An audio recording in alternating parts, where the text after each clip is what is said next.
Dubai ranks as one of the top 10 safest cities on Earth. Yet right now, millions of people are Googling whether it's safe to visit. How can both of those things be true at the same time? It's 2026. The Middle East is dominating global headlines, conflict, diplomacy, uncertainty. And sitting right in the center of it all, gleaming and seemingly untouchable, is Dubai. For millions of tourists planning their trips, one question is drowning out everything else. Is it actually safe to go? Travel advisories from the US, UK, and Australia have all updated their Gulf region guidance in the past 18 months. Social media is flooded with conflicting stories, some travelers calling Dubai the safest city they've ever visited, others warning of unexpected arrests, cultural misunderstandings, and regional anxiety. The noise is deafening. In this video, we're cutting through all of it. We looked at the crime data, the legal landscape, the geopolitical reality, and the lived experiences of solo travelers, especially women. By the end, you'll have a clear, honest answer. No hype, no fear-mongering, just the facts. Let's start with the numbers, because they're genuinely striking.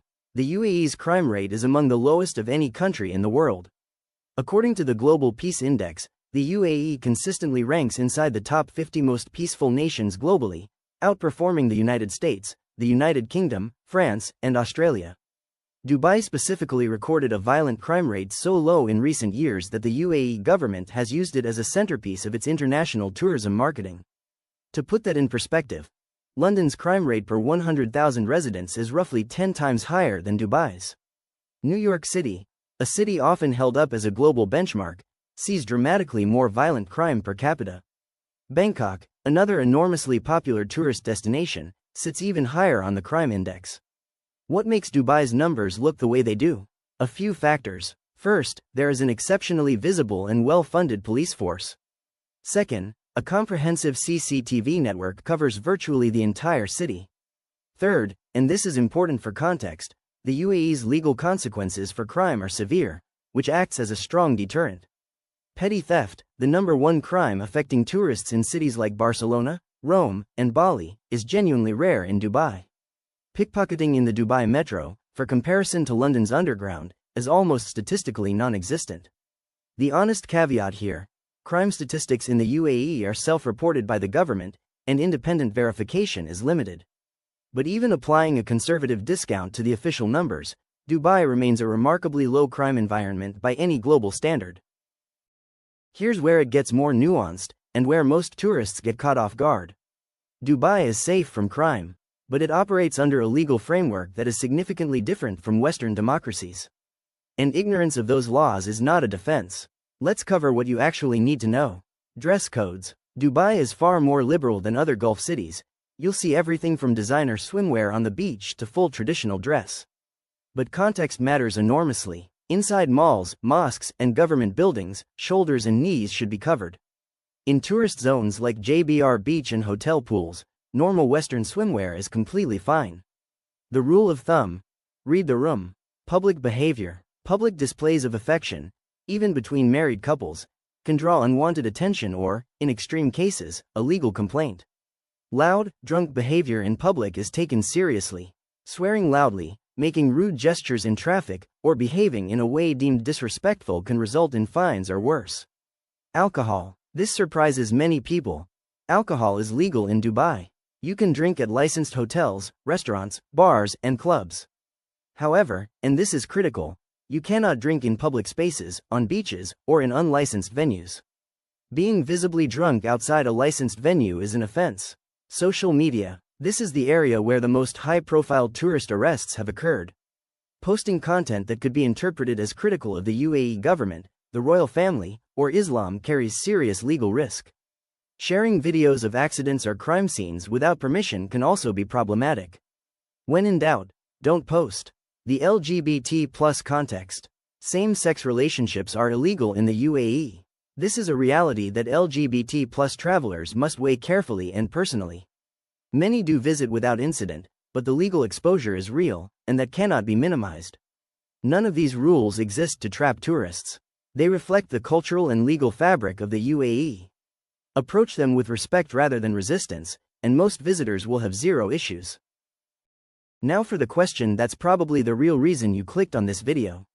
What about everything happening in the region? Iran sits just 200 kilometers across the Persian Gulf from Dubai. The Yemen conflict has dragged on for years. Israeli-Arab tensions have reshaped regional alliances. It would be naive to pretend none of that exists. But it would also be misleading to suggest Dubai is caught in the crossfire. Here's the geopolitical reality. The UAE has spent decades constructing one of the most sophisticated foreign policy buffers in the world.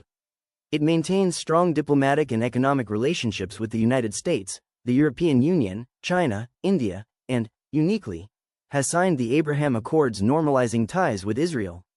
The UAE is not a nation at war. It is, by deliberate design, a nation that profits from stability. Dubai's economy is built on tourism, trade, and finance. Every dollar of instability costs the emirate billions. That economic incentive for peace is not a small thing. It is architecturally embedded in how the country operates. During past regional escalations, including US-Iran tensions in 2019 and 2020, Dubai's airports never closed. Tourist arrivals barely dipped. The city continued operating with a normalcy that surprised many observers. Travel advisories from the US State Department and UK Foreign Office currently rate the UAE itself as exercise normal precautions, the same rating they give Japan, Germany, and New Zealand.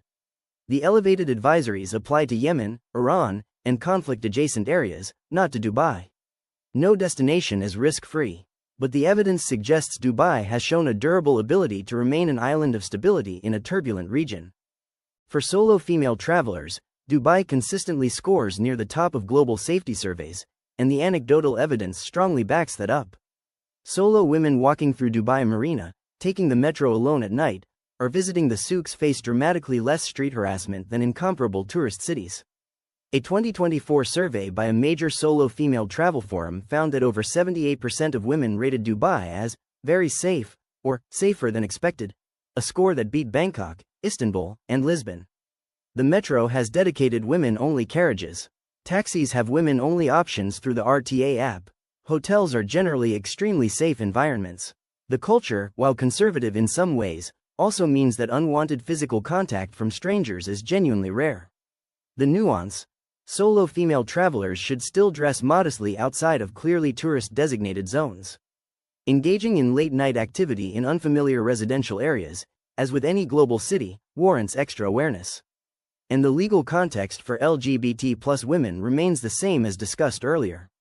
For solo male travelers, the picture is similarly positive.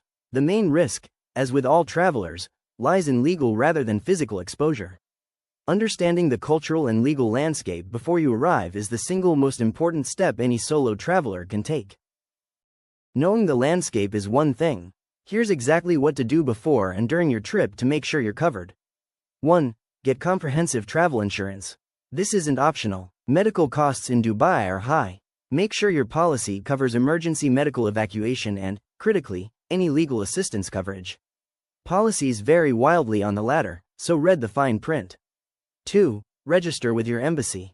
The US has STEP, the UK has Locate, Australia has Smart Traveller. These free services alert you to regional changes and help your government find you in an emergency. Takes 5 minutes. Do it. 3. Save these numbers before you land. Dubai Police, 999. Ambulance, 998. Tourist Police Helpline, 800 Dubai, 800-38224. Your country's embassy direct line. Store them offline. Don't rely on internet access in an emergency. 4. Download the right apps. The Dubai Police app allows you to report incidents and access services. RTA Dubai handles transport and those women-only taxis. The UAE's Amer system handles visa and residency queries if you have any issues.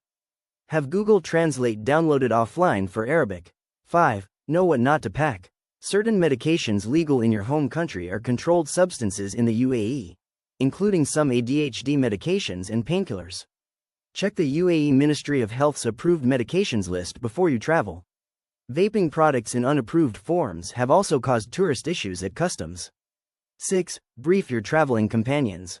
The biggest risk factor for tourists in Dubai isn't the city. It's going in uninformed with people who aren't taking the legal environment seriously.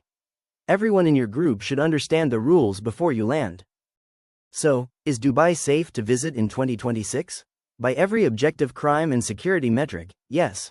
Overwhelmingly so. Dubai offers a level of physical safety that most major global tourist cities simply cannot match. For solo travelers, for families, for first-time visitors, the risk of becoming a victim of crime in Dubai is genuinely low.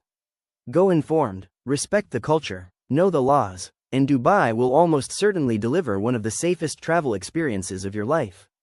We'll see you in the next one.